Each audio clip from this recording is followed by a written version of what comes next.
Our purpose today is to respond to some very troubling anti-athlete association comments made by those at the very top of international sport, and to provide some background into the reasons we have undertaken this global initiative.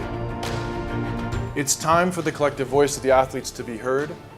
At this table this morning, we have representatives from world federations of player unions and top player associations, many of whom have members competing here in London. My reaction to Fahey comments is the total ignorance of athletes. Basically, he says that athletes have no place on the table and they should have no oxygen whatsoever or have influence on the policy of the WADA and the doping, which is totally ridiculous and an insult to all athletes and players association. I would question that the athletes are the oxygen. You know, what is sport without sportsmen? So to actually suggest in any shape or form that sports people are any relevance, I think is deeply insulting, but also shows a clear lack of insight and knowledge. And we absolutely fundamentally believe it's essential to the credibility of our sport that the player's voice is heard. To see Mr. Fahey's comments in print were astonishing, to say the least. There are hundreds of thousands of athletes we represent globally.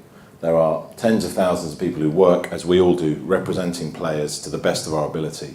So to see the short shrift we were given by those comments really sticks in the throat, and we hope going forward there will not only be a retraction, but certainly an absolute commitment to working with players through the association that we are setting up and we're part of. French national team players have expressed their huge concern regarding integrity, image rights and anti-doping. And it was the best thing for us to be here today representing them at the Olympics in London just before the events who will start the Olympics Saturday.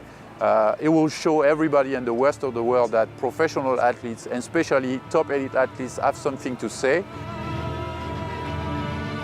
Fahey and Pound and their ilk remind me of sort of McCarthy-era American politicians, seeing communists around every corner, but in their case they see drugs cheats around every corner. They think every athlete is a cheat, and they use that belief to insist that more or less any measure is justified in combating that cheating.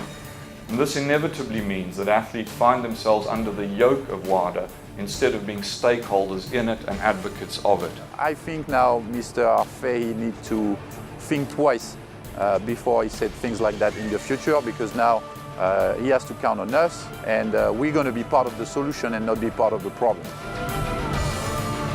Let me be clear, we are strongly in favour of anti-doping program. What we require is that the program be fair, balanced, agreed by the athletes, and the only way that is going to happen is if WADA come out of their ivory tower and engage with us. It's time for them to grow up and recognise that athletes have a voice and that we are that voice.